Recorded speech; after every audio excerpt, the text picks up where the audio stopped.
Welcome into Extra Time. Thank you as always for your tweets. Shaka and Gab with us. Gab looking much better than he did in the show.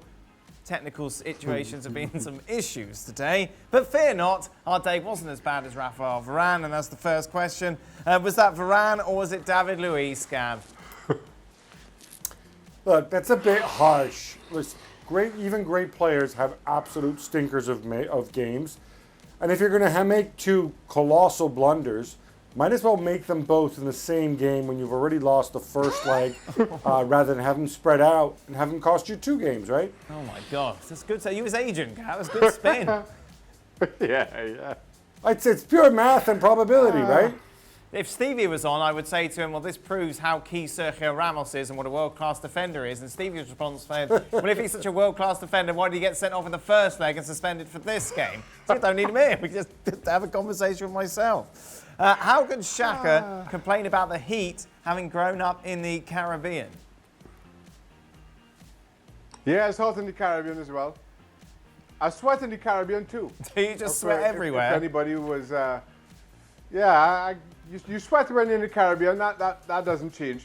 Do you complain it's as hot. much? No. It's hot here. Should I'm Real not on Madrid... TV when I'm in the Caribbean. Gab, we talked about this on the show. Should Real Madrid be worried about Hazard? He was poor today. No spark, no drive, just nothing from him.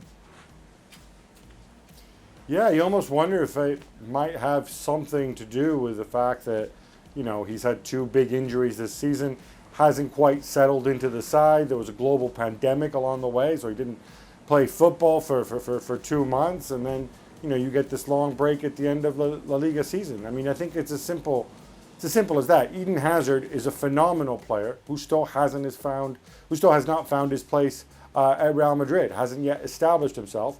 He was poor tonight. I will give you that, but let's judge him after next season, shall we? Why are we so harsh on Gab and Antoine Griezmann? Why are we harsh on Antoine Griezmann?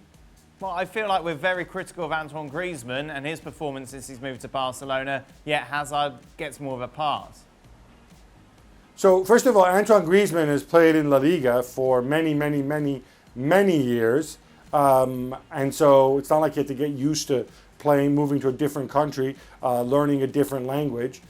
Secondly, Antoine Griezmann hasn't had 2 major injuries the way Eden Hazard has. And he hasn't played well, but I mean, Hazard's had his moments this season, but I just don't get the Griezmann-Hazard parallel. I don't see what the two have in common other than the position they play. Well, they've both been flops this season. I think that's what they have in common. They've both been flops, Gab. Let me ask Dan. But one guy's been injured, the other one hasn't. So go on, Shaq. Oh, I was asking there before Gab got so angry. Didn't Griezmann have a full pre-season and Hazard not? Didn't Hazard that counts? Didn't he eat during most of his pre-season? That was the issue, wasn't it? You see, Lou. No. What? He admitted he came back overweight, didn't he? And didn't have a full pre-season. And then all the talk was, he's back. He didn't have a full pre-season of training. That's all. That's what I'm getting at. You need that, especially when you've eaten a lot pre-season. Gab, do you expect Gattuso's men to once again park the bus against Barcelona, which is quite unusual for a possession-heavy team like Napoli?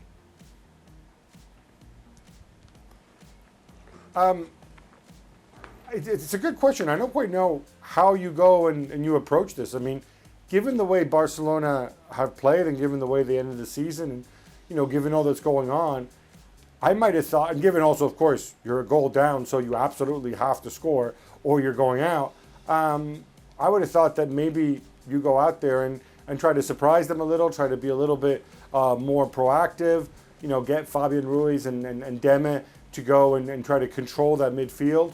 Look, the thing about Barcelona is it's extremely unlikely that they're going to go and burn you on the break, because it's not like they've got speedsters up front. They have Luis Suarez and Lionel Messi, who are close to 70 years old between them. So I would see nothing wrong with trying to go for the jugular, trying to perhaps press them a little bit higher. And if they play through you, so be it. See if Koulibaly can deal with them at the other end. But I think to sit back and hope for something on the break, I don't know. I don't think that that's the right approach.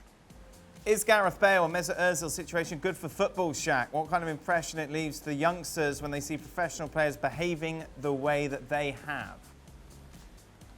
Well, the short answer to that is no. It's not good for football, and certainly no example to anybody coming through. But at the same time, as a player, you recognize that your career is short. You're no more than an asset to these clubs, even though they like to say you're so much more and throw loyalty into the equation when it suits them.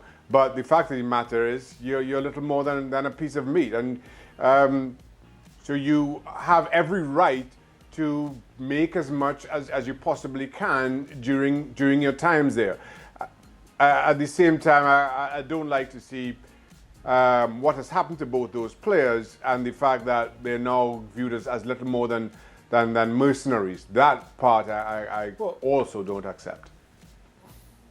Also, I'm sorry, I get why people would be annoyed with Gareth Bale with pretending to fall asleep on the bench and the team photo and the mask over his head and all the other nonsense at the end. But I kind of wonder, what has Mesut Ozil done that's been so bad other than not be as good as his salary? Because when the manager changed under Arteta, he had a whole bunch of playing time. He started a whole bunch of games.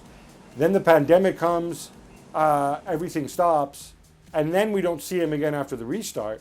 But what horrible things has Mesut Ozil done? I don't have an answer to that, Gab. Shaka, do you? No. Here we are then. A poignant note then to end Extra Time. Thank you as always for your tweets. We'll be back tomorrow for more. Until then, goodbye. Well, thank you very much for watching ESPN on YouTube. For more sports highlights and analysis, be sure to download the ESPN app. And for live streaming, premium content, and let's not forget as well, ESPN FC 7 days a week. Subscribe to ESPN Plus.